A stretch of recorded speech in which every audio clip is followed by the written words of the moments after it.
This story is one told to me by my grandfather, who was told this story by his own father before he passed. I cannot be 100% confident in the veracity of the facts that are about to be told, since my grandfather told me the story well into his 80s, so many details may seem either wonky or strange. With that being said, I was told this story with the full confidence of my grandfather that it is true. Be my great-grandfather Alberto. Between 18 to 20 years old. Looking for work in the 20s. Going from place to place with no real luck. Pretty much a wandering hobo. Ends up in Texas. Ends up in a town called El Paso. Decides to stay since he's not only hoping for work, but winter was almost here and he needed to find a place to stay. Fast forward a month or two. He finds work as a janitor/groundskeep for the local school. Nothing wild, but it paid enough to stay alive. One day after his work was done, he decided to double check his work and make sure he didn't leave anything too dirty.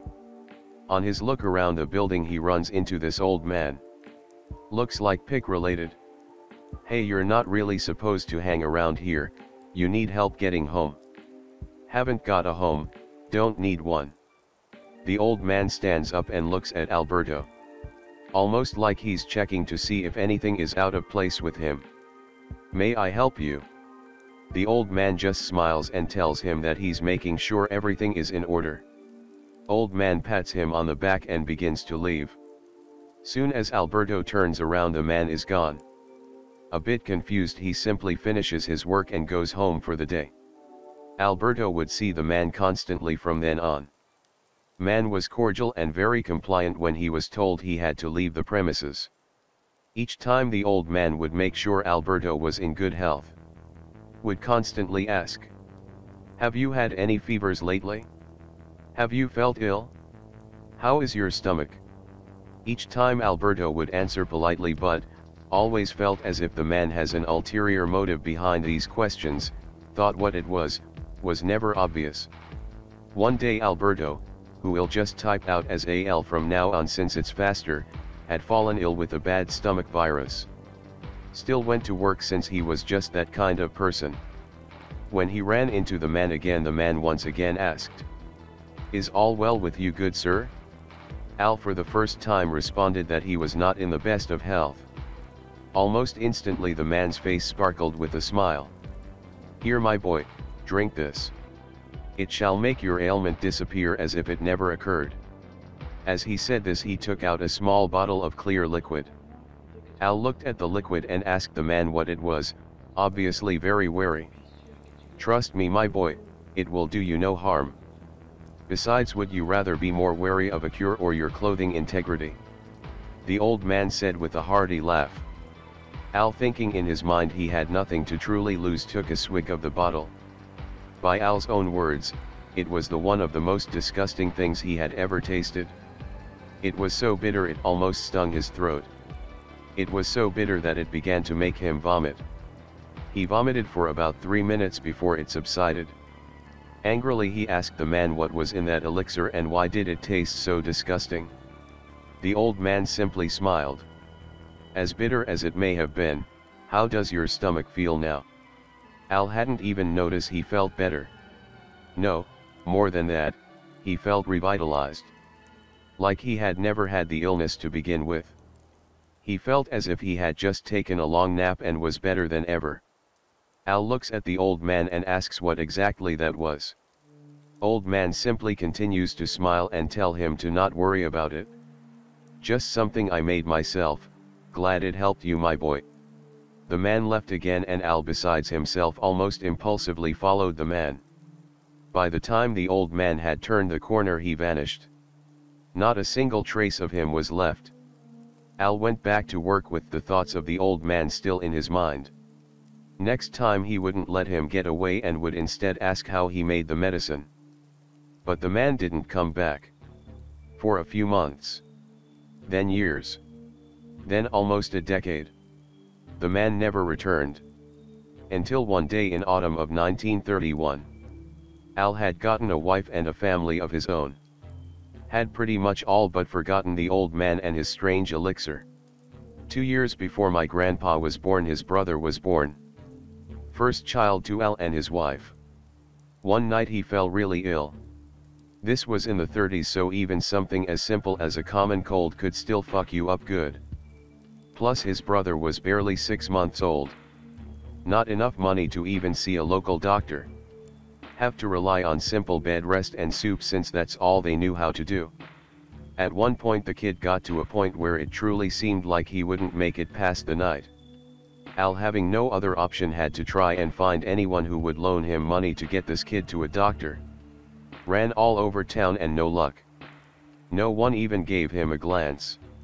Getting more desperate, he basically began to break down in the middle of the street. That's when he heard a familiar voice. "Ah, my boy, what ails you?" "Another bad stomach." Al turns to see the grizzled old man again. Doesn't seem a day older from the last time he saw him. Al hesitantly tells the old man that his son is sick and needs help. How he doesn't have any money and is getting increasingly desperate. The old man, as his usual self, lets out a laugh and pats Al on the back. "My boy, take me to your son. I can help." Al looks at the old man and begins to explain that this isn't just some stomach virus, this is something much worse. The old man nods and tells him to simply heed his word and take him to the boy.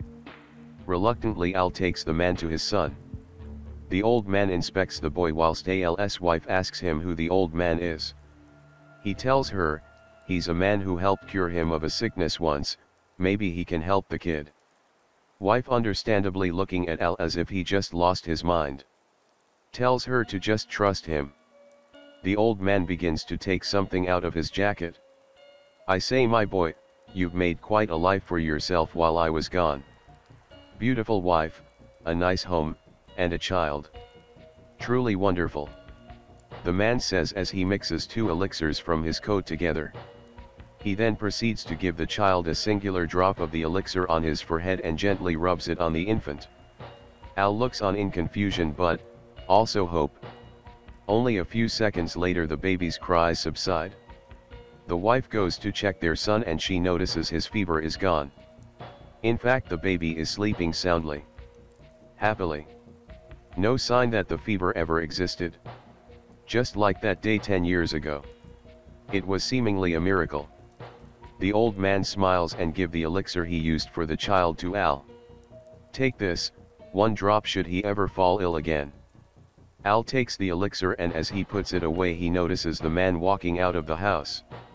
Al follows him and asks him to wait. Al asks him who exactly he is and how he even knows how to do these things that almost seem like magic. The old man smiles and sits on the outside bench. "I suppose I do owe something of an explanation to you, after all it's only natural to be curious." Al begins to ask him any and every question he can. The old man smiles and calmly answers each of his queries.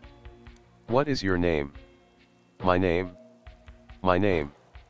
My name, I'm not sure anymore, it's been a while since I've been called anything but old man and vagrant, so names aren't something I follow anymore." "Who are you?"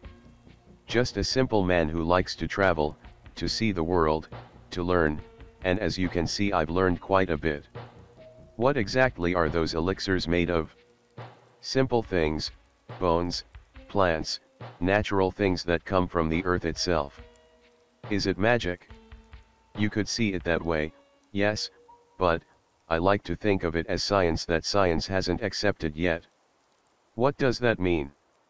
"You could say that my science is based off more what we perceive as false or witchcraft. A science that to some seem childish or impossible, but as you've seen today, it is all but impossible." "Where did you learn this from?" "When I was younger I met an old woman, funnily enough not much unlike how I am today. She saved my life with these elixirs and potions, and I, amazed and also somewhat fearful, asked to be taught.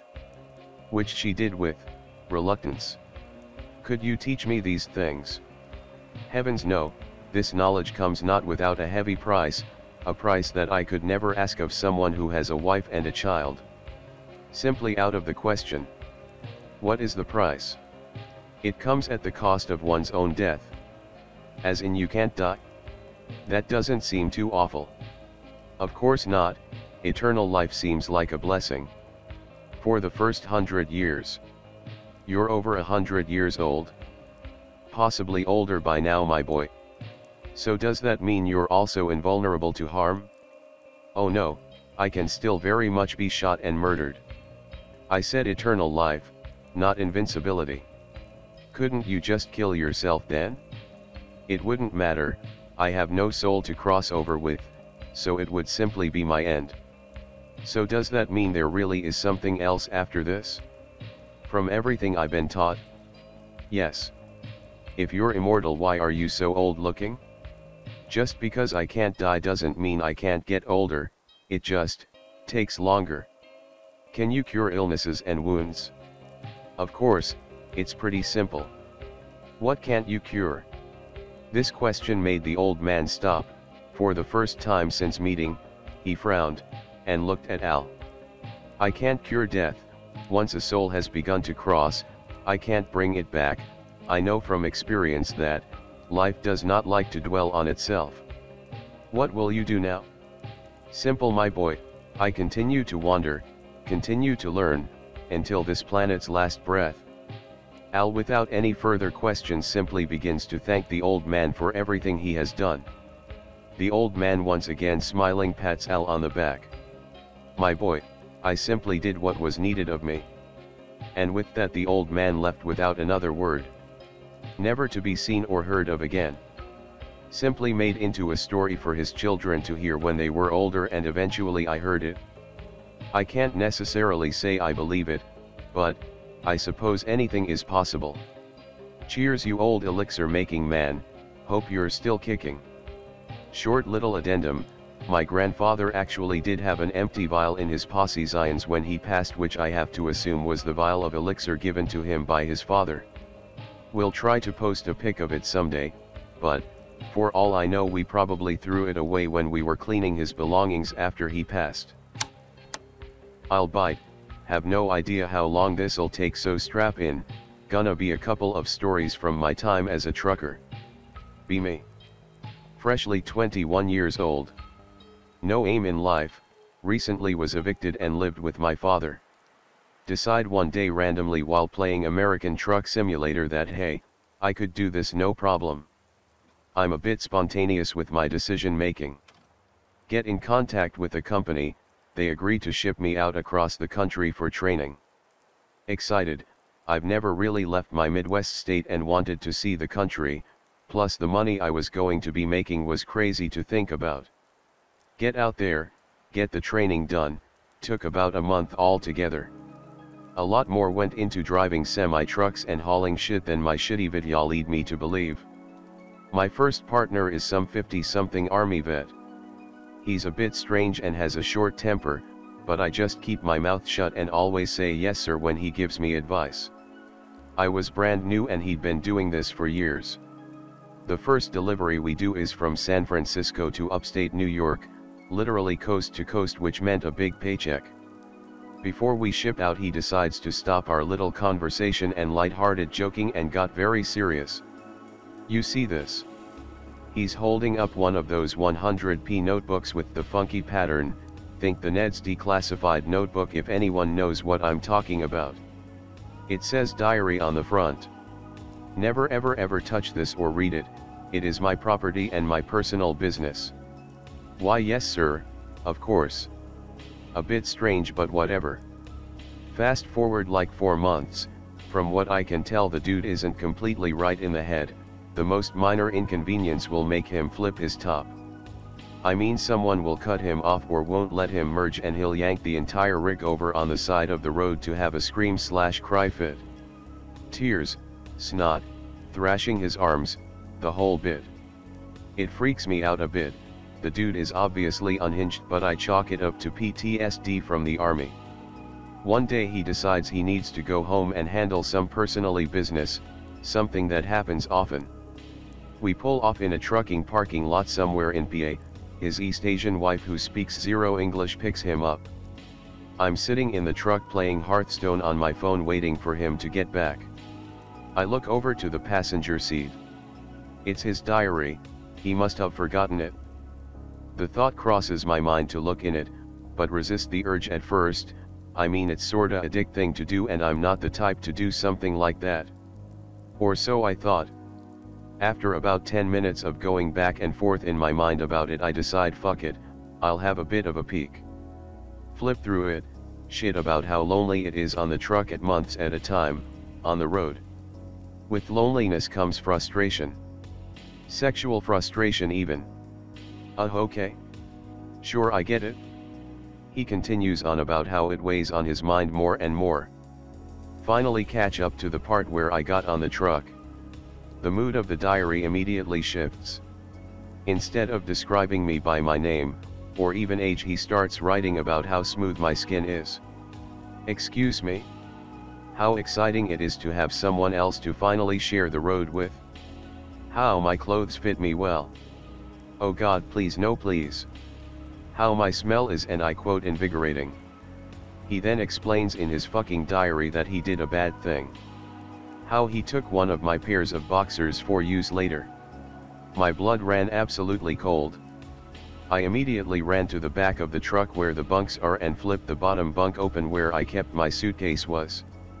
When you only have a certain amount of clothes and you wear them for months non-stop, you notice when one's missing. I count my boxers, including the ones I was wearing. One's missing. I started to get a sick feeling in my stomach.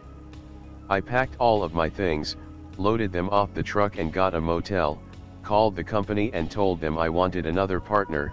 I didn't care how long I'd have to wait. They obviously ask why. I tell them and my dispatch said I'm so sorry etc and said he'd call me back.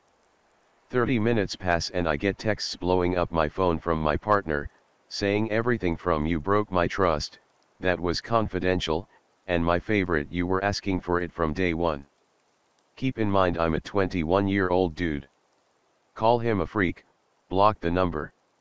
About an hour and a half later I'm watching the shitty cable TV they have in the motel. Hear stomping coming from down the hall.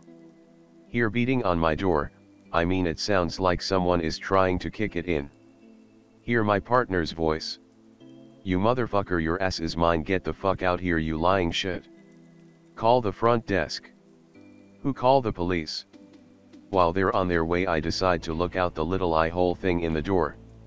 He's completely naked and holding a tire iron, pacing back and forth in front of my door. Police eventually get there. Apparently he has a history of this sort of thing and my dispatch told him over the phone he needed to leave his shit at home because he isn't getting back on the truck. He's fired. The guy then goes livid, calls the branch office that handles paying for motels. They haven't got word yet of what happened. He calls them and asks what room I'm staying in and that our truck broke down. They then tell him not only the motel I was staying in, but the floor and room number. Alright, since the last one was just about my crazy partner and was long as fuck, hey, race a shorter one. Don't remember how long this was into my driving career, let's say 6 months. Got a new partner, some packy dude who lived in Vegas. The only partner that wasn't a huge weirdo and was actually funny as fuck. Super chill. Driving with him was a blast. Out in Wyoming, it was cold as fuck and wasn't even winter yet. During training my training partner was some boomer named Russ. He lived in Wyoming and would tell me about how many accidents were there. I had this idea that Wyoming was some dangerous mountain of twisting roads to navigate. Leave Salt Lake City on a delivery to Philadelphia. Take I-80, which cuts straight through the entire state. When I enter the state, I'm confused. It's literally the straightest roads out of any state I've driven in. Think this'll be a piece of cake. Around 200 miles in Wyoming I get an alert on my Qualcomm, which is like this little touchscreen computer that acts as a GPS, and a messaging system between the truck and dispatch. Wind danger, seek immediate shelter. Huh? The fuck does that mean? There's no storms, the sky is clear. And then the wind hits me. Wham. Feel like someone just struck me on my passenger side. My trailer fishtails and I begin to see the tandems, the back tires of the trailer, lift off the ground. freak the fuck out and try to counter steer while braking, but not braking too hard or I'll lose control of the truck.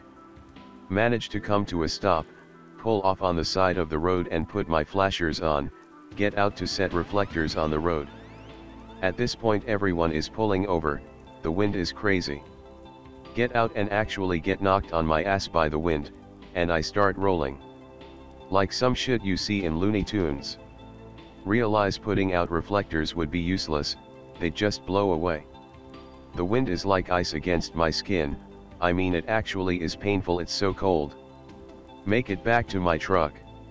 Entire interstate is shut down at this point, nobody is going nowhere until this wind dies down. Get bored listening to Coast AM talk about COVID and decide to turn on the CB. This was my partner's truck, so he had a CB installed, usually left it off because it was boomers wheezing about young people. Listen to them talk a bit, hop in and start bullshitting with the older dudes, banter, laugh etc. Thick fog rolls in, and I mean fucking thick. Can't see anything, can't even see my trailer behind me in the mirrors. It's bizarre to have all of this fog with the amount of wind we have, in fact it shouldn't be possible. Some time passes and someone hops on the CB and sounds fucking pissed. Anyone off you assholes fucking with me better quite, I got a gun and I'll shoot your diabetic asses. We ask him WTF he's on about. Some punk thought it'd be funny to either knock on my truck or throw something at it. I laugh. The things these retards will do when bored. Then someone else pipes up, says it just happened. I get a little spooked, but whatever, it's just some guy having a bit of fun trying to scare people. We notice a pattern. It's going down the interstate heading west. Then the guy in front of me, some black dude by the sound of it, said someone just pounded on his door waking up his partner. I sit up in my seat wide-eyed. Turn on my brights. And what I see? What I fucking see? Nothing. Literally nothing. Stand up so I can get a look over the hood of the truck. The moment I do. Bam bam bam. Loud as absolute fuck. Trip over the CB cord and almost piss myself. Get up and about to go see who it was when I come to my senses and say fuck that. Make sure the doors are locked, set an alarm for sunrise and climb up on the top bunk to get some sleep. Sit there staring at the roof while listening to the wind howl outside. Almost sounds like someone screaming.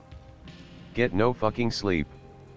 Pick related, it's I-80 in WY. Alright, here's a spooky one for you, and one I actually have pictures of I took myself. It was a crazy night. Sleeping in the bottom bunk. Or trying to, sorta in, and out of consciousness. This was with my packy partner I mentioned before. It's almost impossible to get much sleep on the top bunk while the truck is moving, so we just shared the bottom bunk and would swap sheets out every time it was our turn to sleep. On I-40 leaving Arkansas and entering Oklahoma. I'd say about 80 miles from Fort Smith, if anyone is familiar. All of a sudden I hear Bismillah, fuck, and the truck starts swerving. He is putting all of his weight on the brake pedal. Hear the engine brake engage. It's also called a J brake. It restricts the muffler's air and forces the transmission to downshift. I finally come to and I'm laying on the dashboard of the truck. I flew all the fucking way from the back of the truck to the front. It's a miracle I didn't fly out the window. As I climb down off the dashboard and ask Side what the fuck his problem is. He just points in front of the truck.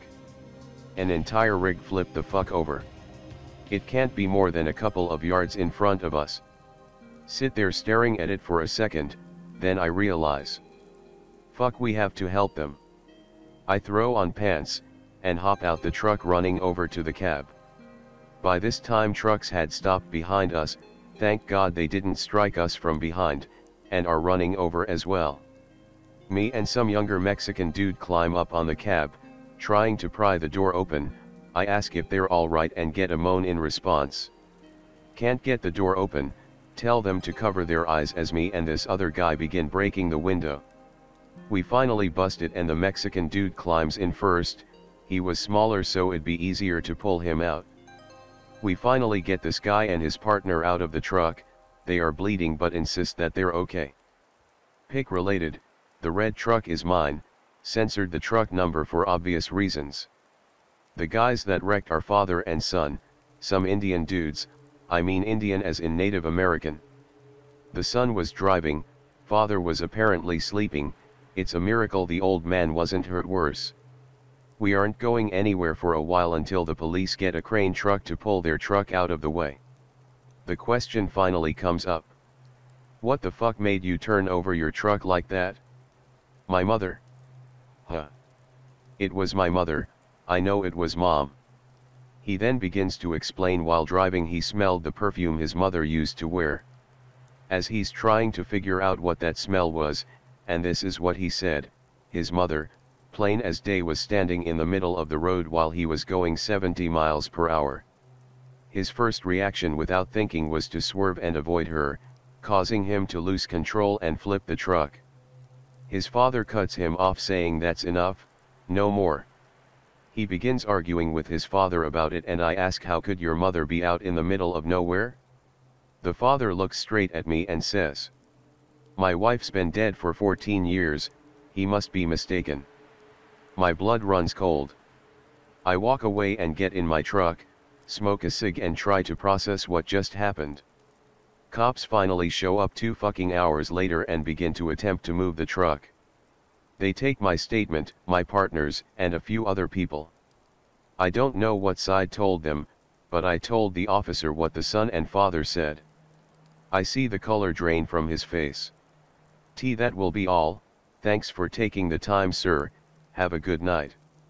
Second cop walks up to me laughing and shaking his head. I ask him what's so funny. This truck was hauling fertilizer, a few more feet and you would have struck the trailer, I'm sure you know what would have happened then, right? I just nod my head. Well, if that's not luck I don't know what is. Haha, yeah. Pick related, it's around where we were when it happened. At my aunt and uncle's in rural WI, late at night, I can't sleep. Go outside and have a smoke, it's October so pretty chilly but no snow. Super quiet, newish moon so also very dark. They live on a lot of land that is relatively uncleared, except for the house and some outbuildings it's all trees and trails with a big boggy patch in the middle. Still not sleepy so I start wandering their plot, take a trail into the trees. Come out to a little outcropping with the bog before me. Still very quiet, wasn't exactly spooked but I got that sudden feel of eyes on me. Look around but nothing but moon shadows and reeds. Something laughs at me. Couldn't tell if it was in my head or actual sounds, but it was very loud unfriendly laughter, like a joke at my expense. Brush animals burst into a frenzy all around. Dozens of birds winged the fuck out of their squawking and what sounded like a deer maybe crashed through the brush. Stood there like a frozen idiot while the nature around me noped the fuck out. I soon followed suit. Didn't sleep a wink that night. Uncle gets up with the dawn and finds me nursing a coffee in the kitchen. Tell him what happened earlier, try to laugh about it but he seems unpleasantly surprised and resigned. Stares at me for a moment, takes a deep breath. Tells me to follow him. Uncle leads me to the cellar and we go down the steps. Haven't been down there in years and years. There's a door on the far wall I didn't remember ever seeing. Ask him where the fuck that goes after he opens it to stark blackness. He gives me a look as he snags a lantern from a shelf by the door, says old root cellar my grandpap dug, follow me. Walk into a small square room that has a rough tunnel in the back corner, looks kinda like a mine shaft but rather short. Wood trusses every few feet, you know what I mean. Tunnel isn't very long, we walk for maybe a full minute. Come to the end of the tunnel. A rough door. It's just a slab of old wood held in place by some cinder block along the bottom. We move it out of the way and step through into the gray dawn. I look around blinking the dark from my eyes and adjusting to the light. Realize we're just a handful of yards downwind from where I had stood last night overlooking the bog. Look at my uncle to see him studying me expectantly. This is about where you were last night yet? All I can do is nod. I hadn't told him where I'd heard the laughter. He starts telling me about how his family first settled on this land, from Norway. Strange sounds and things had always plagued the boggy area. His grandfather had done most of the building and clearing of the land, and had inexplicably died shortly after digging out the root cellar. He had apparently been obsessed with this root cellar, and had never allowed anyone but himself inside, not even to just grab a jar of pickles. After his grandpa died, my uncle and his brother finally went down to investigate the root cellar. That's when they found the tunnel. At this point he motions me to go back through the door, and we walk about halfway back up the tunnel. Here at a slight bend he stops, and looking at me moves the light close to the wall. There is a hole here I hadn't noticed on our way through the first time. My uncle, visibly pale now and a slight shake to his hand, asks if I want to take a look. Something in his voice tells me I fucking shouldn't. But I can't resist. I peer over the rim of this hole. Absolutely pitch black, and the light seems to be swallowed by it in an off-putting way, like it's barely penetrating in. Oh shit balls, as I hear that same laughter again, but so much louder. Nearly break my neck spinning around to look at my uncle. His eyes are wide, he heard it too, seems frozen in place. Against my very instincts I look again. Eyes, or something, dimly reflecting the lantern light back at us. Dozens of them. I stare in petrified fascination as a wet fetid air seems to leak from the hole. More growling laughter comes with the stench. Something finally breaks within us, and we absolutely book it back up the tunnel and into the cellar. What the fuck was that? I yelled at him as we catch our breath by the now firmly slammed root cellar door. Uncle shakes his head, he has no idea.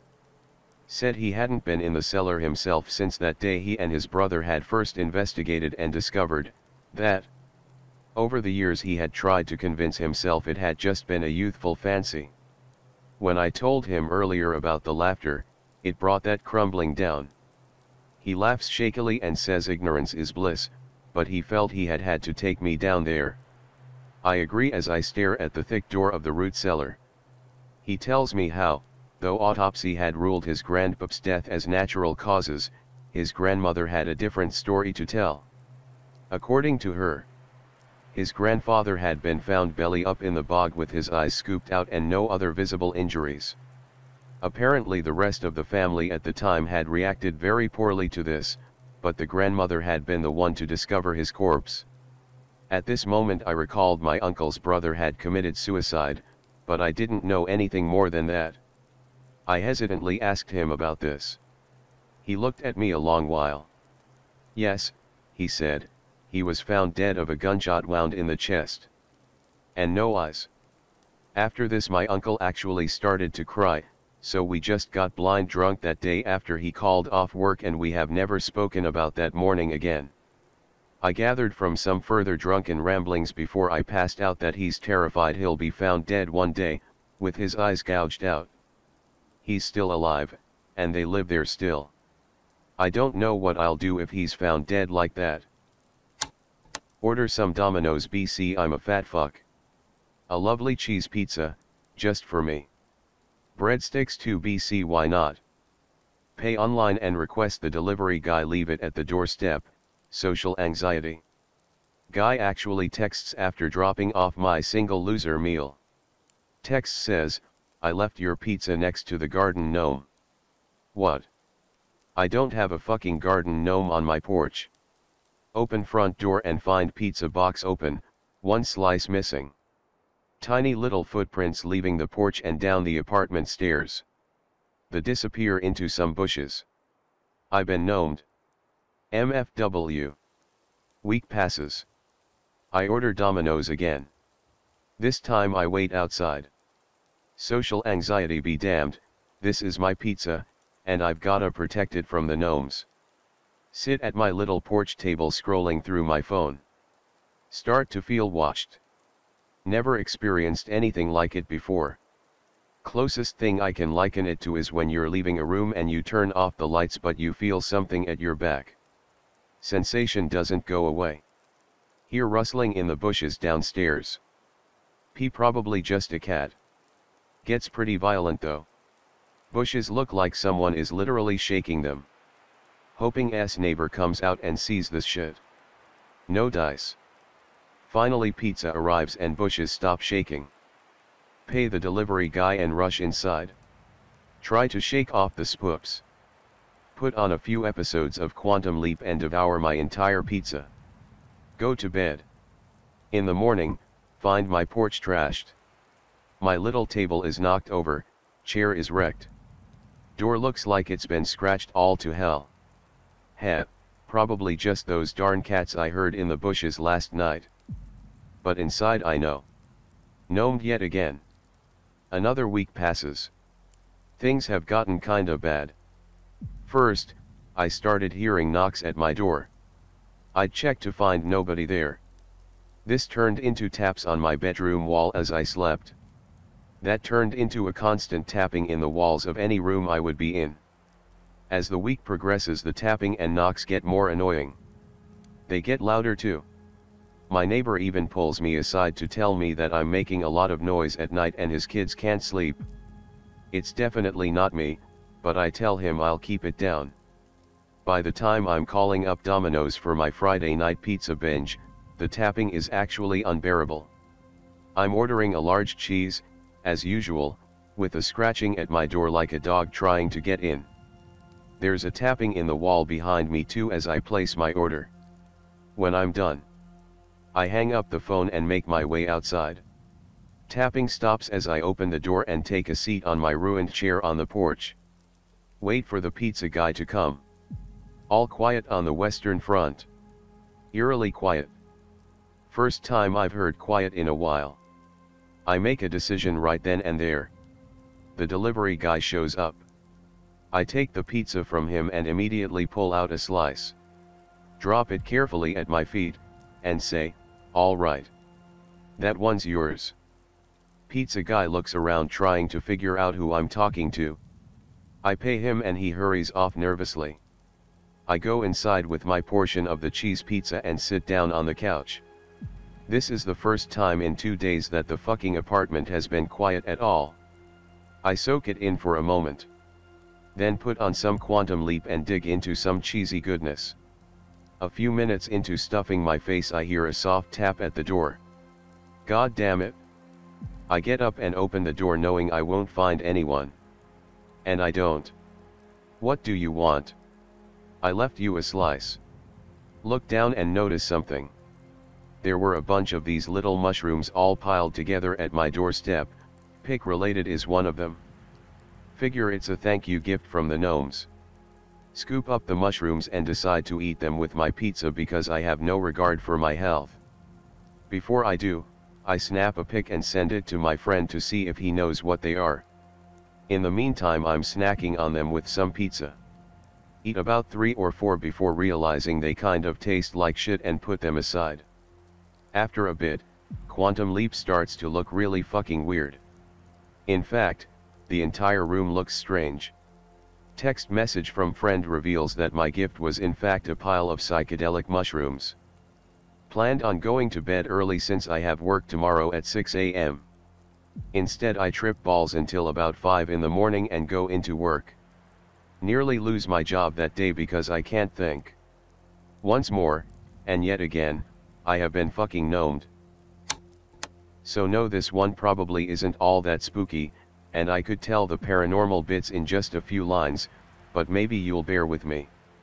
This is an event that meant a lot to me. And I want to share it. Grow up in a small house in the suburbs. It's me, my baby sister Katie, and my parents. I love spending time with my baby sister. She's 4 years younger than me and basically a little sponge, so I spend a lot of time teaching her about all of the shit I think is cool. She thinks I'm a superhero basically. HappyFamilyPhoto.png. When I'm 12, Katie dies. I don't want to go into too much detail here because it's a bad memory, but basically it was a hit and run on our street. I take it badly. My school grades plummet, my interest in hanging out with friends goes out the window. I just can't fathom it. Why would God allow that to happen to a sweet little girl like Katie? Why would he allow it to happen to me? My faith in God dries up. By the time I was 16 I was a certified fedora-wearing atheist, even bought a Richard Dawkins poster for my room. I know, cringe. Fast forward, I'm 20 years old. Drop out of college and move out of my parents' house. Get a job at a restaurant where I make decent tips and can afford to live alone in the city. Doing pretty good, but the bitterness never leaves me. Every year, on the anniversary of her death, her smiling face pops into my head. By that point I had stopped visiting her grave, it was just too hard, but I always spent the day thinking about her. She was a brave kid, full of energy. My parents were happy to have me around to help look after her. She was a real handful. It was my job to keep her safe. It's my fault she died. Every year I relive that same feeling. Will continue. Feel free to ignore. I just need to get this out of me. Fast forward a couple of years. I'm a trainer at the restaurant where I work. I get tasked with training a new guy named Walt. He's a young black kid from Mississippi, real thin, small, and soft-spoken. I think he's too shy to be a server here, but I train him as best I can. But his first night was a total disaster, and after one weekend management canned him. After I get off work I find him just sitting in his car, crying. Long story short, I invite him out for a burger and we get to talking. He tells me all about his situation. How he's been living with his alcoholic mother and her dickhead boyfriend. How her boyfriend convinced his mom to kick Walt out. How he's been bouncing from job to job for about a year struggling to get by, eating maybe once a day at most. Shit, I could go on, but the point is that his story really tugs at my conscience. I don't feel right just going back to my own bullshit little life after that. I invite him to crash at my place until he gets on his feet. And after a lot of hesitation, he finally agrees. Fast forward again. It's about 3 months later and Walt and I are best buds. We both like movies and good food. I discovered that Walt was a great cook. He even used to set up all his ingredients in little bowls on the kitchen counter. Mice and place, or whatever. He'd arrange the bowls in a circle for good luck, he'd say. I convinced him to find a kitchen job and he did. He's been working at a nearby barbecue place for a while and is saving every cent, trying to find a place of his own. He finally finds something, I go with him to check it out. It's affordable, but kind of a lousy little place in a sketch neighborhood. But I've learned that Walt's a proud guy, and to him it's better than leeching off me. He's set to move in next month. One night, before his move, we're casually watching some movie that's on TV and shooting the shit. Walt brings up how when he was a kid he had an older brother who was murdered. This was back in Jackson, Mississippi, which he said was really segregated and still pretty racist. His brother was attacked one night by some white dudes and they killed him. His mom never got over it and started drinking heavily. Everything fell apart from there. Walt was just 10 years old when this happened. He felt like he always had to look out for himself from then on out. His mom treated him like shit, her boyfriends all treated him like shit, the other kids in his neighborhood weren't any better. They called him a pussy and a fag because he was smaller than everyone else. He used to get pummeled a lot. He pauses as he's telling me this, getting choked up. This is the first time in his life that he's felt like anyone gave a shit about him, he tells me, and he wants to thank me for everything. I tell him it's no big deal. And that it felt good to be able to help him. That night I'm lying in bed and it hits me. Walt's childhood and mine are total opposites. Walt felt like it was him against the world, that nobody would ever be there for him. I always felt like I let everyone down, that my job was to protect my sister and I failed. I think about this as I go to sleep. The next day, Walt moves out. Just a couple of months later, Walt's life is looking up. He's managed to fix up his piece of shit car, he's dating some cute waitress who works over at the barbecue place, and his skills in the kitchen have not gone unnoticed. Pretty soon, I'll be in charge of that thing, he told me with a big smile on his face. I congratulate him. He was standing in my doorway, looking happier than I'd ever seen him. That was the last time I saw him. Sorry for the length. I meant to avoid unnecessary details, but I got kinda caught up in it. I'll try to keep it brief from here on out. I find out the next day that Walt was killed. Hit and run. The words fucking echo in my head. I'm devastated. I supported Walt as much as I could, but there's a little voice in my head that wants to say it's all your fault. But it's not. There's nothing more I could have done. I recognize for the first time my sister's death wasn't my fault either. We were both just kids, I couldn't have known any better. I didn't see the car coming, I didn't think she'd run into the street, I didn't know what would happen. Scenes of my little sister run through my mind. This time, they don't hurt so bad. I said that was the last time I saw Walt, but that's not exactly true. Again, trying to keep it brief here. Walt's funeral comes and goes. A pastor delivers the eulogy, and I think about God for the first time in a long while. It's not fair that life is so pointless, that Walt just has to rot in the dirt after suffering so much, that I have to lose people I care about. It's not fair. A week later I have a dream. Walt's sitting under a large tree.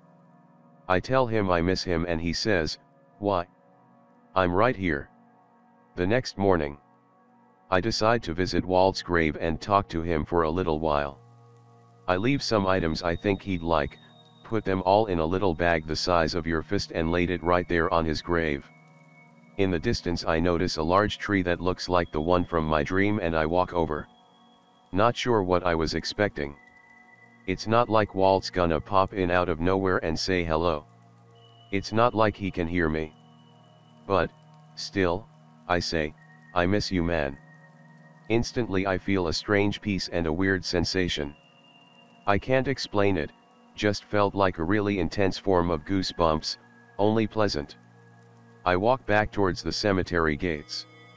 The strange goosebump sensation hasn't gone away, and I look over at Walt's grave as I pass it. I stop. The bag of items is open and everything's spread out over the grave. They're arranged in a circle. Mice and place. For good luck, I think. This is going to sound silly. But at that moment a beam of sunlight suddenly streams down onto the grave. I remember Walt saying in my dream, "I'm right here," and I can't explain it, but I can feel his presence. I'm kind of crying at this point. I tell Walt that I'm glad he's okay. I'm glad he's in a better place. I miss my friend. I miss my sister. But I'm starting to think there's more to life than we think. You can call it coincidence. You can say it's all in my mind. You can say that life is brief and when we die we're gone forever. But I'm sorry. I just don't believe it.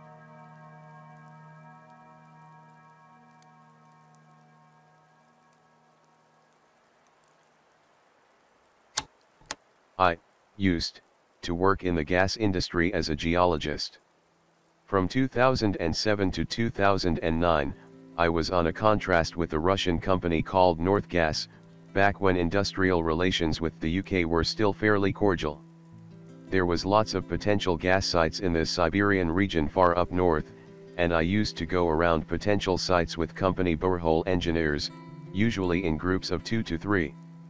Anyway, I was at one site in northern Siberia with a German engineer in late October of 2008. Took ages to get to and completely devoid of human habitation, but really beautiful taiga. Endless forests on the drive up there.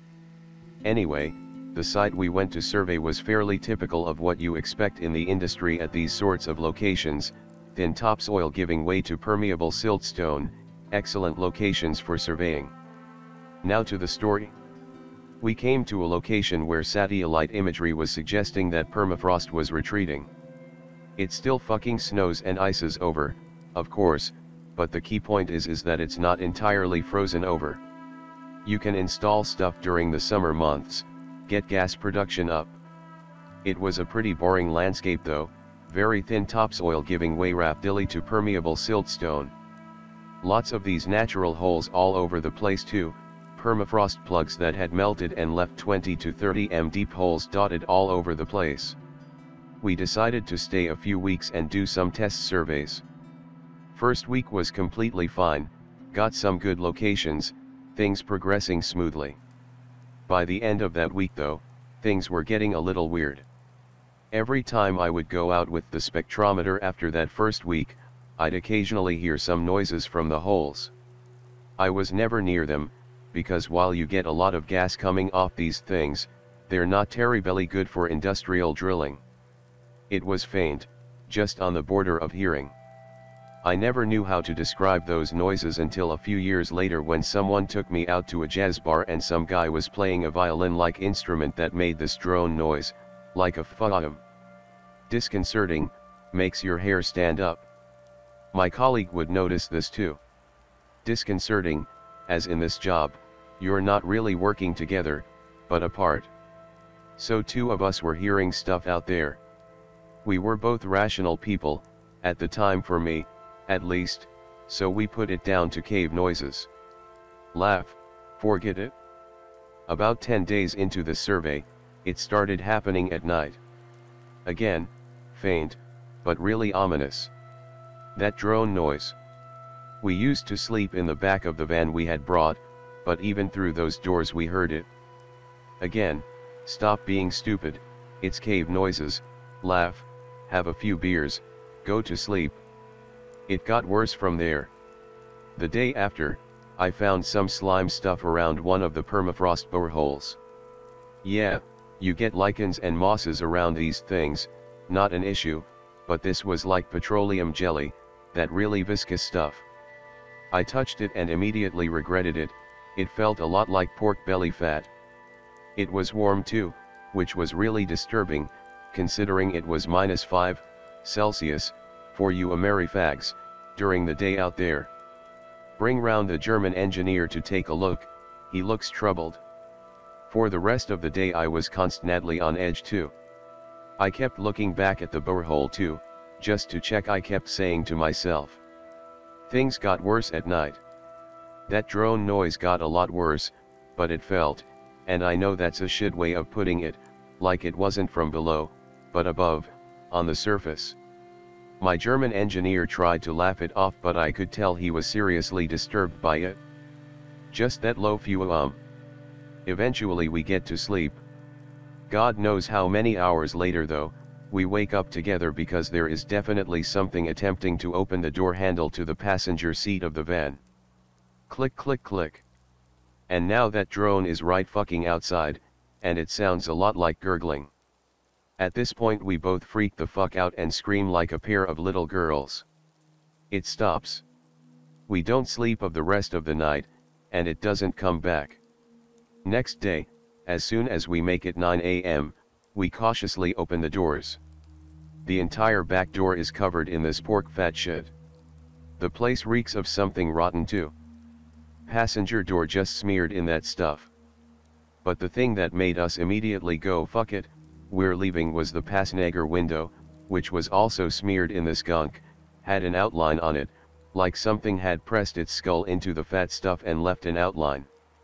It was unmistakable, some elongated human skull, with no eye orbitals. You drove a van through taiga? Yeah. I'm not a car nut, but it was some modified Jeep that the engineer guy would just not shut the fuck up about all the way from Noyabrissk. Jelly stuff was all over the area around us too, and of fucking course, lead all the way to that borehole. We got out of there very fast after that, but as we were packing, that drone shit started again from that hole, and it was loud.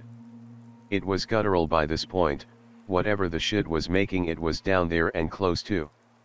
German guy went pretty nuts after that. Just hopped in, immediately started going, equipment that was still out for methane measurements just left. Didn't stop driving for the next 14 hours. I pretty much ditched my job soon after. I had no desire to be left like that again in the middle of places like that. German guy, never heard from again. He never talked about it to me anyway. Thanks, I suppose. I guess distance from that event makes it sound pretty prosaic. Spooky noises, ow woo woo, slime, oh. During that night though I was convinced I was going to die. You know how you can just know when someone or something like an animal is nice, curious, or is just out to fuck you up? I knew instinctively that whatever wanted in didn't want to crack open a beer and ask us about geology, if you get my drift. Anyway, I spent a long time after I had calmed down about it, which took a few months, in fact, to think of a rational reason for this. Every time though, I kept butting up against the inexplainable. Sure, drone could be cave noises, but the warm slime stuff? The guttural noise? Around 2012 I got a lot into reading about frozen mammoths and the worry about viruses from the taiga that they were expecting because of climate change, and at that point I went full/X/ and said fuck it, frozen monster. Be me straight outta high school. 93 on SFOB or whatever it's called. Go the subroute, sonar tech. Year and a half of school. Finish in under 10 months. Get stationed in WA. Part of training is listening to a bunch of sounds. Basic stuff, engine noise for every type of boat, sounds of torpedoes, what other subs sound like. Spent days listening to stuff like this. Finally time to go underway. Few months go by and everything is normal. One day on watch. Sitting in front of the computer listening to the ocean. See an extremely strong, very narrow sound start. Start listening in that direction and checking what frequencies it is on. But fasthese.png. No sound at all. All sensors are indicating that everyone should be hearing this. Mess with bearing of sensors. Pass a little to the left of it. Holy fuck, what is these.gif? Even after all these years I can still hear it clearly. Screaming. The sound of hundreds of voices crying out in agony. Keep listening and watching the screens and seeing my computer give off readings I've never seen before. Snap out of it and try to get the supervisor's attention. Can't even give the proper report. Supervisor quickly listens in and looks at my screen. Ask what could possibly make this. Tectonic plates moving is the answer I get and I'm told to drop it. Listen to the screams for another 30 seconds, then all sound stops. Computers show the massive sound's energy disappear. The rest of the deployment hours of without a hitch. Get back to base. Spend hours in the sound lab trying to find anything that sounds like that. Nothing is even remotely close. To this day I still don't know what it was. Hundreds of screaming voices, all sounding like they were in agony. So I guess it's time to drop this one. Been saving it for a while. Mood is right. Thread is spooky. Be my grandfather. WW2 Gato class submarine crewman. Sub is out on patrol east of Japan somewhere. Hunting some smallish Japanese Coast Guard ships. Everyone is deathly silent, so as not to give away position to listening ships. Sudden everyone hears whispering in Japanese. Obviously nobody could translate. He said it sounded like a young man's voice, but some other voices, women and men, were whispering under the main voice in unison. Suddenly the electricity goes out. Absolutely dark. The whisper rises to a yell, then a scream. Screaming stops, electricity comes back on. Everyone scared shitless. Then everyone hears a long scraping all the way down the hull, from bow to stern, as if fingernails were trying to rip the metal hull apart. Keep in mind they are probably 200 feet deep ATM. A week passes. They have sunk at 2 small merchant ships and are headed back to refuel and get more torps. He says they all hear quiet singing in Japanese, then something begins tapping on the hull, to the beat of the singing. I showed him the Twinkle Twinkle Little Star song from Dead Space and he says it was almost exactly like that except in Japanese. Some of the crewmen faint. Granddad said he felt extremely nauseous at this point. One of the officers has a heart attack. He says he can't really explain the tension or fright in those moments, but he has never been more scared in his life. He was trapped in a metal box, hundreds of feet below the surface, tormented by Japanese water spirits, his words not mine. Once they were out of Japanese waters, they surfaced for air and let the crew stretch out. On the hull at the base of the conning tower is a line of Japanese characters. Some crewmen copy it on paper and translate it. Translated into black water, black ship, black souls, black curse. Says there were 4 parallel scratches along the starboard side, bow to stern. Not exactly security, but I work in shipping. This happened 5 years ago, but it boggles my mind to this day. Be me. Have watch on bridge together with one of very young man, but responsible and competent. Nothing happens. Boring shit you always get in the Biscay Bay. Everything swell. Ub tells me he sees another ship. Look up from console and onto radar, check ace, and comms. Nothing. I assume it could be a small pleasure craft. Strange, but not entirely unlikely. Take binoculars and ask him to show me. Both of us look where he spotted the ship for a few minutes but find nothing. Tell him his mind probably connected some shapes and it's nothing. 10 minutes later he sees it again. Get kinda rude but check anyway. Nothing, assume he is just over enthusiastic. Ask him to describe the ship. He describes a huge ship with a tall superstructure and actual turrets. Ask him if he consumed alcohol or other drugs. Because battleships are not used anymore and he's an idiot. Hear a ship's horn. Run to comms because I thought I fucked up and there is a ship nearby. Nothing on any system. Ub tells me to look portside. A fucking battleship goes past us without even disturbing the water. Maybe 50 meters away from us. Ask chief engineer to come up and look right. He sees it too. MFW he only tells us to not look at it directly. MFW he only tells us to not look at it directly. What? This fucker knows more. Is he still alive? Can you ask him or talk to him about it? He is very much alive and employed, but I don't know on what vessel or his contact, since the crewing agency doesn't tell us because EU data protection nonsense. However, we obviously asked him afterwards what the fuck we saw and why we shouldn't look at it. He only responded very defensively and didn't really tell us anything of any substance except that it's not an uncommon sight and that these ghost ships would bring bad luck if you looked at them too long. But otherwise are supposedly harmless. On other occasions, before we saw the ship, he also told of more ridiculous shit, which nobody really believed. But after what happened I am more inclined to believe him.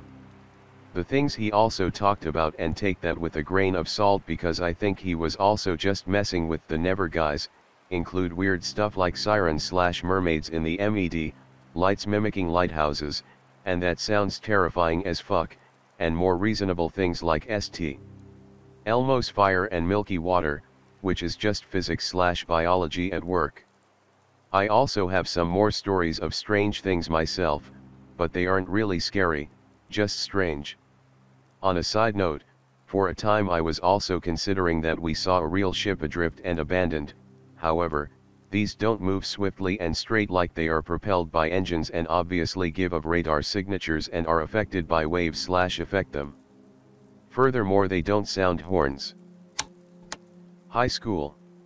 Senior year. GF of 2 years cheats on me. Hurts bad. Decide to end it all, like a fag. Family is no guns and I have none myself. Take a rope and head into the woods.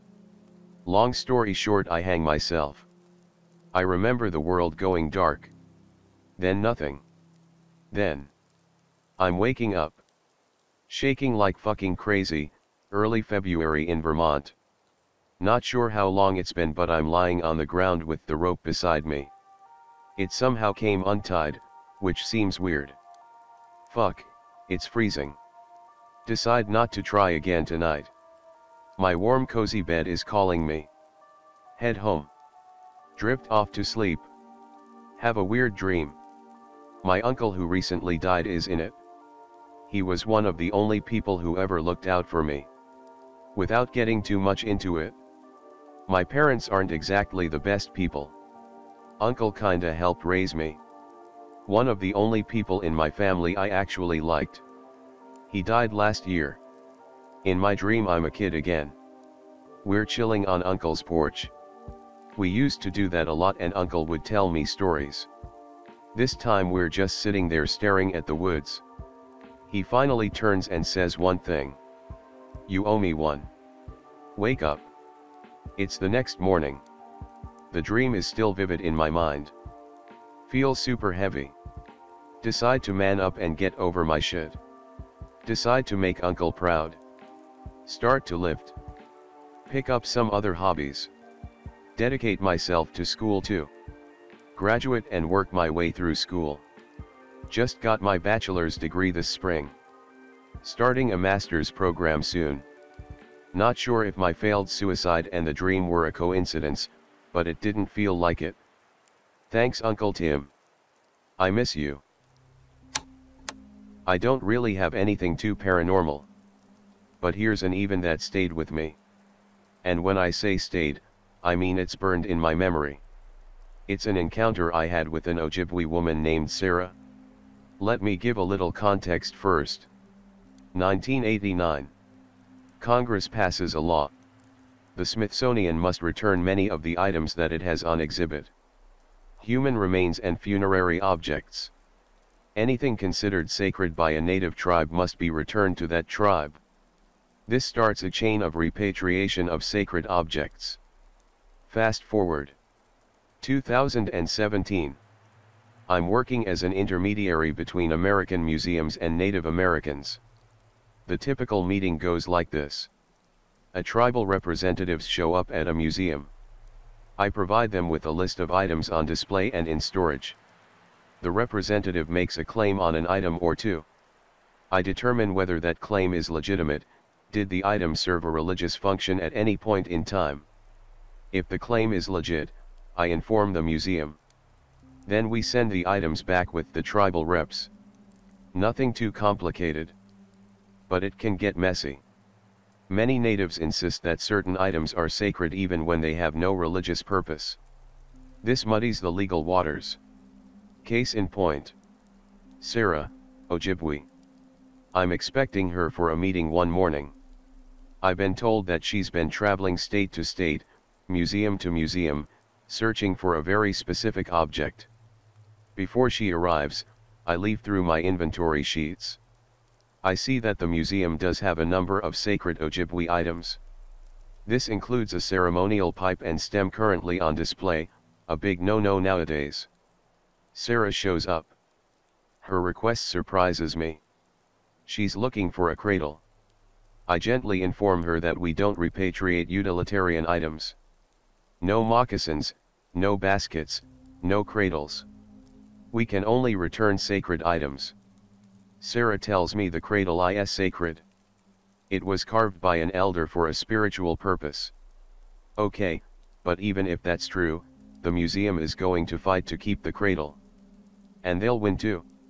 Cradles aren't used in religious ceremonies. Besides, there's not even a cradle listed in the inventory. But Sarah asks if she can look around anyway. I oblige. I lead her through the museum. We pass by the ceremonial pipe and stem on display, pic related to give you an idea of what it looked like. Sarah stops. She looks at it. Then at me. Her face is filled with sadness. This is an Ojibwe pipe, she says. It's considered sacred and should not be on display. I tell her I'm aware of that. I've already filed the appropriate paperwork. She can leave with it today if she wishes. Sarah thanks me. I lead her towards the storage room. On the way, she tells me about the cradle. How an Ojibwe elder carved it over half a century ago. How he made it out of a sacred tree.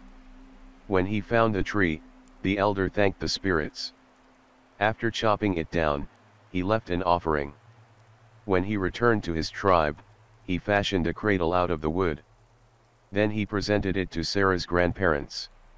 It was a gift for Sarah's mother, only a newborn at the time. I had a dream about the child, the elder tells them. In the dream, the spirits spoke to the elder. They told him to make Sarah's mother a cradle out of the sacred tree. They told him to bless it with a powerful prayer. Then they told him to deliver a message to the family. Your child, Sarah's mother, will be a drum keeper, and her child, Sarah, will be a spiritual leader. Drum keepers are people who look after ceremonial drums btw. And her child, the elder says, will be a powerful medicine man. And even after I am gone, I will be with them, he says. Then the elder prays. He prays over Sarah's grandparents, over Sarah's infant mother, and over the cradle. This is why it's considered sacred. Sarah told me, it belongs with my tribe. It belongs to my child.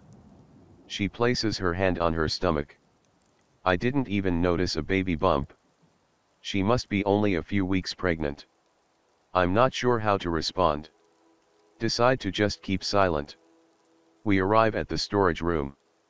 I open the door and Sarah steps inside. Then she gasps. It's here, she says. I try to remind her that there's no cradle listed on the inventory sheet. But she's already hurrying through the aisles of boxes and shelves. She stops at a large box labeled junk. She opens it. Inside, there's a beautiful, solid wood cradle. Sarah instantly falls to her knees. After a long silence, she begins to quietly sob. I feel incredibly awkward. I was never good around people who cry. I tell Sarah I'll give her some time to look through everything. Then I head back into the museum. This is where things get a little strange for me. I'm making my way back towards the front desk. I pass the ceremonial pipe and stem display. The entire thing is encased in plexiglass, I believe. There's no way anybody can touch it. But the thing is taken apart. I don't mean knocked over. I mean actually taken apart. Pick related will give you an idea of how it was set up. The stem is still held in place by the stand. But the pipe is removed. It's sitting in front of the stand. The only way to do this is by hand. The stand is a very snug fit. I talk to the guy at the front desk. To his knowledge, neither the curator nor the museum director haven't stopped by at all. There's nobody who could have altered the display. I actually go back and look at the pipe display for a while, trying to figure out what exactly happened. Then Sarah approaches. She's no longer crying. She looks excited. She tells me that she'll be back in 1 week to pick up the cradle. I remind her again that the cradle is not technically considered sacred. She says she knows. But she was told to be back in 1 week. Told? By whom? I ask. But she just tells me she'll be taking the pipe today. Long story short, she leaves with the pipe and stem. Over the next week, I review the museum footage. I'm interested in whether the pipe and stem display simply fell apart, even though it's unlikely. Due to the angle and lighting, I couldn't see much on the security footage. Just the glare of the plexiglass. I did determine though, that nobody ever approached the display during the time that Sarah and I looked at it, and when I returned to find the pipe disassembled. Needless to say, I'm scratching my head. 1 week later, Sarah shows up again. By now things have changed. The museum director is being forced to give up the cradle. The inventory mix-up kind of put him in hot water. There's a potential for a hefty fine. Possible legal repercussions too. It's just a cradle, he tells me, nothing worth seeing. Give it to her. Let's get rid of it. He literally decides this an hour before Sarah shows up. This is highly unusual, even unethical by most standards. But inwardly I'm kind of laughing to myself. Part of my job requires being sensitive to native customs and values. I'm thinking, this little lady actually got her cradle back. So when she arrives, I hand the cradle over to her. It's hard to impress upon people how unusual this is when I tell them about it. An Ojibwe woman with no education, and without putting up a fight, is managing to leave the museum with a non-sacred item. This literally never happens. Is it just luck? I can't help but ask her. You seemed so sure that you'd be leaving with this item today. Why? This woman is soft-spoken and unassuming. Her response surprises me. You call these things items. You put them in glass cages. She shakes her head like she's enraged. But they suffer like we do. They have spirits just like the living. I'm too embarrassed to speak. Feels like when my mom used to lecture me as a kid. But then she touches her belly. Her next words are clear as day in my mind to this day. New life comes into the world, and elders die, she says, but the spirits stay with us. If you listen, you can hear them too. Then she walks out the door. I never see her again. Here's one about my grandma's crazy, abusive stepmom. My grandma is a tiny 4'10" woman. Nicest person I know. Compassionate, incredibly humble. Mom tells me it's because she grew up with a literal wicked stepmother. Described her as evil, Mom grew up around her too. I asked Grandma about this one day. She tells me that her stepmother was very abusive. Apparently Grandma's dad traveled for work. He'd be gone for weeks at a time. During that time, her stepmom would put Grandma through hell. Grandma proceeds to tell me the following story. When she was still a little girl, her stepmom told her that she had a severed head, hidden away somewhere. This severed head could talk, and it told stepmom secrets. Stepmom told Grandma that if Grandma ever lied or misbehaved, the head would rat her out. Naturally, Grandma grew up nervous about doing anything bad. Stepmom would ask her to do the most insane shit and Grandma would just do it. No questions asked. One example she gave was that her stepmom asked her to walk 10 miles away to retrieve water from a creek in a little container. Stepmom laid down some rules.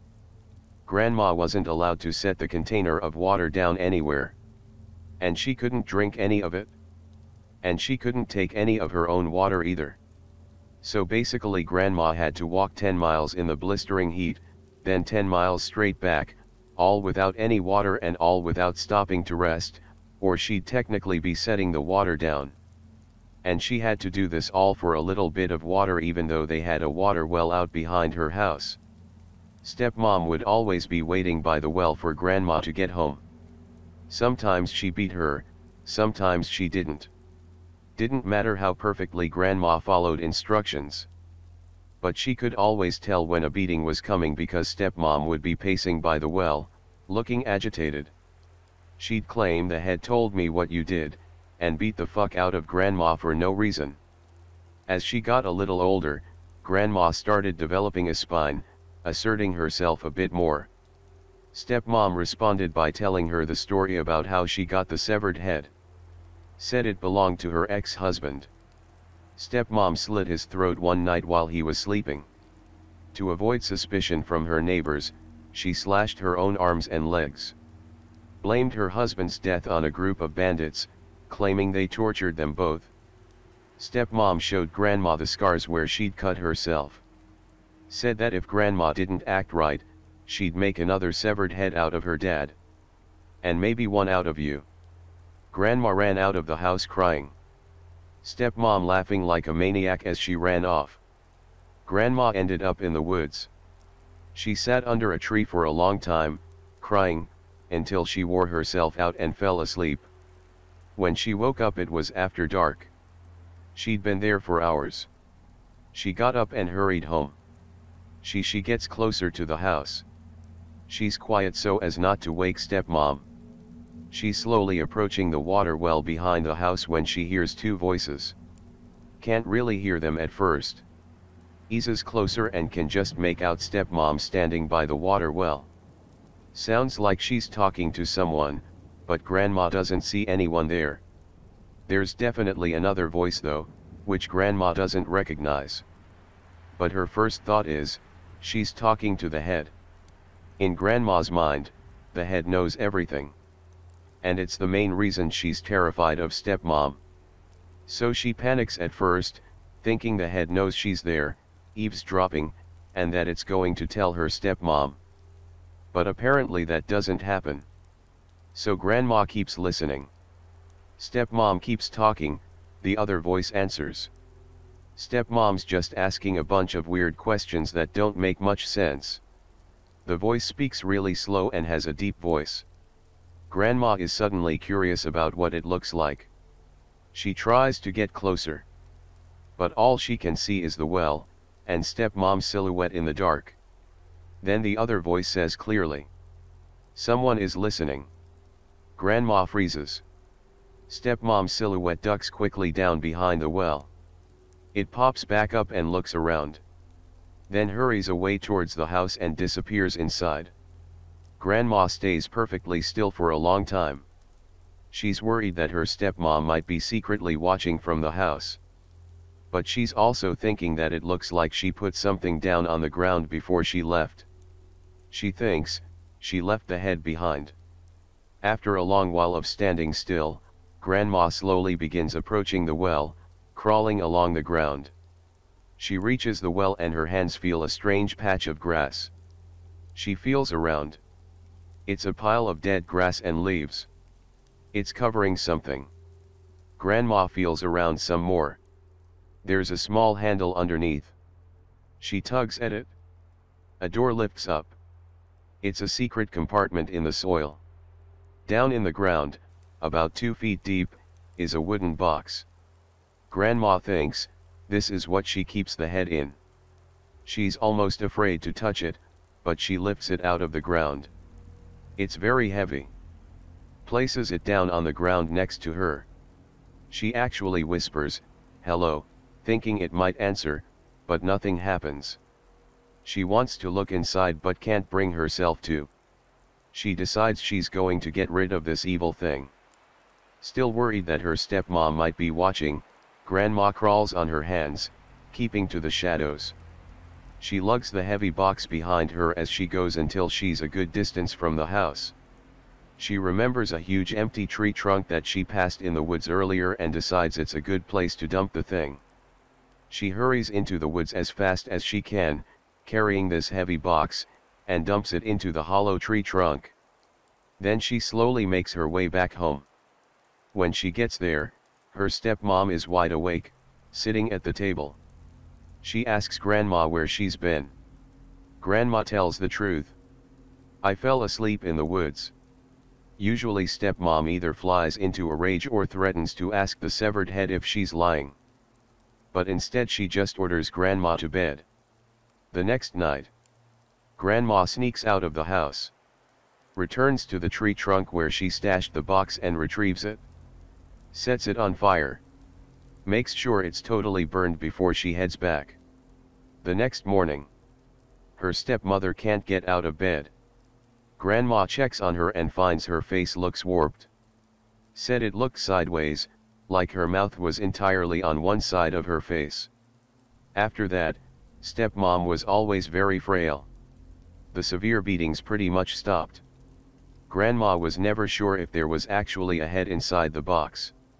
She never found any bones when she burned it.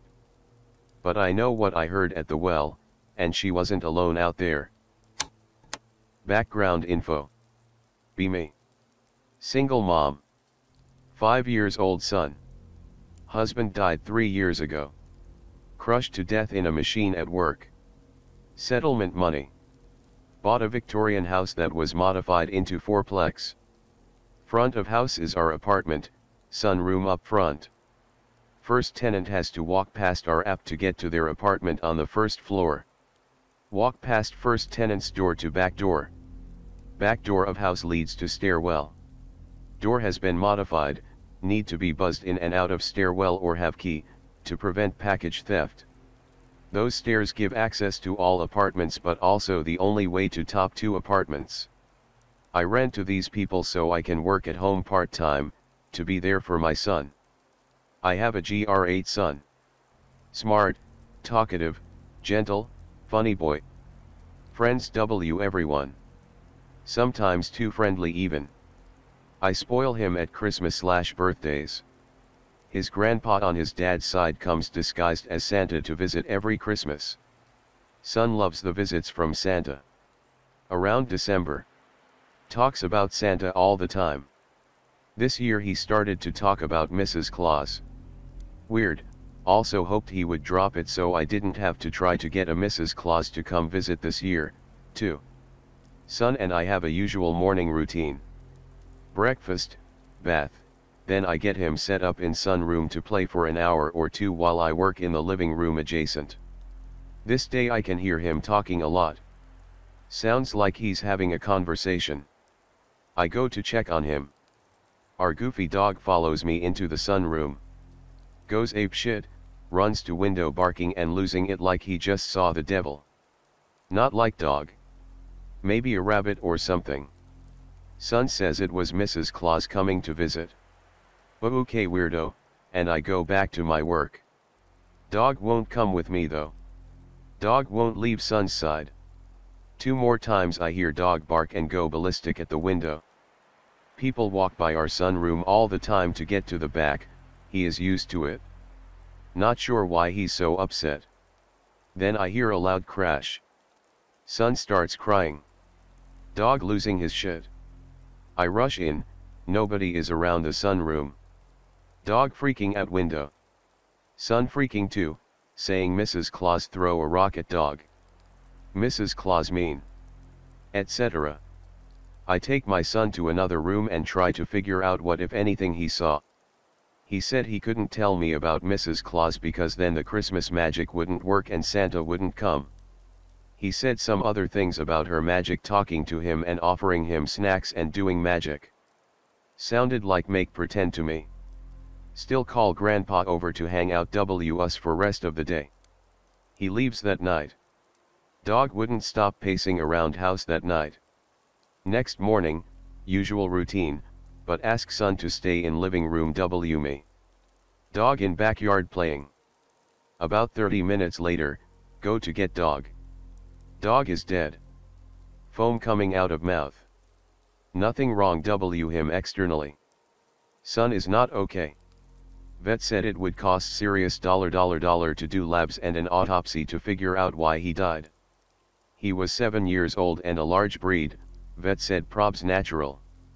Still tragic. Son and I go home heartbroken.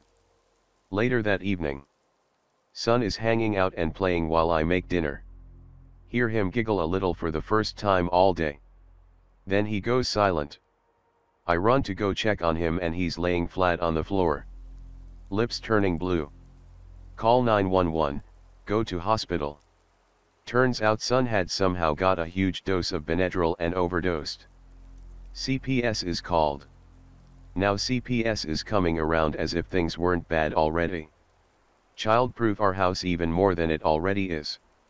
Locks on the tops of doors, medicine in the safe, etc., hardcore childproofing. Also won't leave son alone at all now. Start sleeping on the floor in his room. Hear his little voice talking late at night. Sounds like he's having an argument. I shoot up fast and hear some banging noises. See nobody.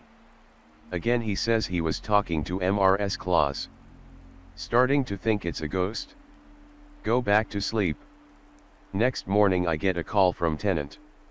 Squirrel trapped in the back staircase. Someone propped door open and the animal got in. I chase it out, close the door, and hang a sign reminding everyone not to prop open doors. Whole time I felt watched. Starting to think house is really haunted. Go inside and do our morning routine. While drinking my coffee I started to feel weird. Blurred vision, extreme fatigue, unsteady. I knock coffee mug over in my stupor. Spills, I notice some white powder at the bottom of the cup. I try to call Grandpa. Drop phone. Back doorknob starts to turn. Door was unlocked. Only thing holding door shut was the child's safety lock at the top of door. Son starts screaming and crying to let Mrs. Claus in. Grandpa shows up and then the police show up shortly after. Locked in the back staircase, clawing at my back door like a rabid animal, was a white-haired, toothless, old woman. She was skinny and emaciated and smelled like shit, clearly homeless. But with white, curly hair and wire-rimmed round glasses. In the bushes surrounding the outside of the house. Police found empty bottles of Benadryl, a step stool, some blankets, cans of food, and tons of trash. This woman had been sleeping outside of my house. Talking to my child. Convincing him to do things.